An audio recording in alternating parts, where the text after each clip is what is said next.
안녕하세요. 지식창고입니다. 2017년 8월 31일 세계적 학술지인 네이처의 미국 천체물리학부의 마이클 셰러 박사가 이끈 국제공동연구팀이 쓴 한 편의 논문이 실립니다. 이 논문은 580년 전 조선왕조실록에 세종실록에 남겨진 기록을 바탕으로 정갈자리 신성의 기원과 진화 과정을 규명하고 있습니다. 사실 서양 과학자들이 동양의 역사문헌에 나타난 옛 기록을 바탕으로 천문 현상의 기원을 규명한 것은 매우 이례적인 일이 아닐 수 없습니다. 그렇다면 어째서 서양 과학자들은 조선왕조실록에 있는 천문 기록을 바탕으로 연구를 하게 된 것일까요?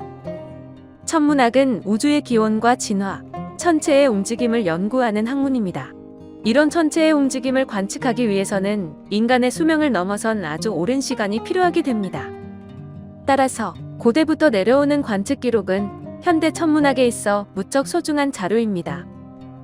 모든 문명에서 밤하늘에 관한 많은 관측 기록을 남겼지만 은유적 표현과 단순하고 단기간 관측에 의한 신뢰성 저하로 인하여 과학적 사료로서의 가치가 떨어진다는 문제가 있습니다.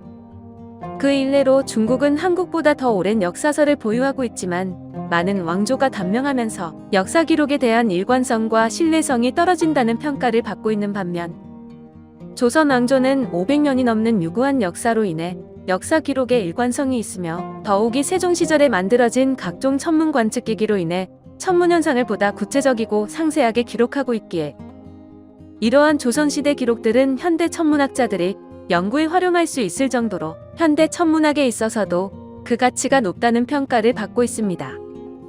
네이처 논문에 인용된 조선왕조실록의 천문 기록은 극히 일부에 지나지 않습니다. 한 예로 1604년 10월의 밤하늘에 갑자기 나타나 50일 가까이 밝게 빛났던 초신성이 있었으며 당시 독일의 유명한 천문학자인 요하네스 케플러가 이 초신성을 자세히 관찰하고 연구했기에 세계 천문학계에서는 이 별을 케플러의 초신성이라고 부르고 있습니다. 하지만 선조실록에는 1604년 10월부터 7개월간 약 130회의 케플러 초신성에 대한 관측 기록이 남아있으며 거의 매일 밝기와 크기 등을 목성이나 금성 등과 비교해 자세히 묘사해 놓아 케플러의 관측 기록보다 현대 과학자들에게 더 자주 인용되고 있습니다. 그 외에도 조선왕조실록에는 일식과 월식은 물론 해성과 신성, 태양의 흑점뿐만 아니라 서양에서는 기록되지 않은 많은 천문현상이 기록되어 있어 조선의 천문학이 얼마나 발달되어 있는지 알 수 있습니다.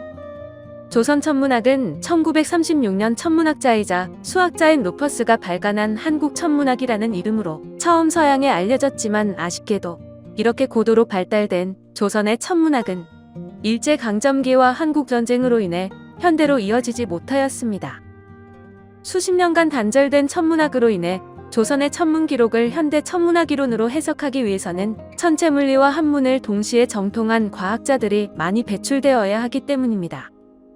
또한 인문학이 갖는 한계성으로 인하여 포괄적이고 지속적인 국가적 지원이 없다면 이런 학문 분야에서 인재를 양성하기란 무척 어려운 일입니다. 비록 한국의 전통 천문학에 대한 신뢰성을 높이기 위해 한국천문연구원이 한국고전번역원과 함께 조선왕조실록 등에 나오는 천문과학 분야의 기록을 보다 전문적으로 번역, 재해석하고 있지만 이마저도 조선왕조실록이 워낙 방대한 양의 기록물이기에 언제 완성될지는 미지수입니다. 하지만 반드시 해야 하는 작업이기도 합니다. 만약 조선왕조실록을 천문학적으로 재해석되는 작업이 완료된다면 이는 국내 천문학계나 세계 천문학계에 있어서도 한국의 천문과학 기록 유산의 가치를 증명하고 더 나아가 새로운 전기를 만들 수도 있는 획기적인 일이 될 것입니다. 최근 한국천문연구원에서 천문고전 분야의 한문 논문을 한글로 자동 번역해주는 인공지능 번역기 개발에 착수했다는 반가운 소식이 전해지고 있습니다. 이를 통해 조선왕조실록에 기록되어 있는 천문 기록에 대해 보다 용이한 접근이 가능할 것으로 보고 있습니다. 지금까지 지식창고였습니다. 시청해주셔서 감사합니다.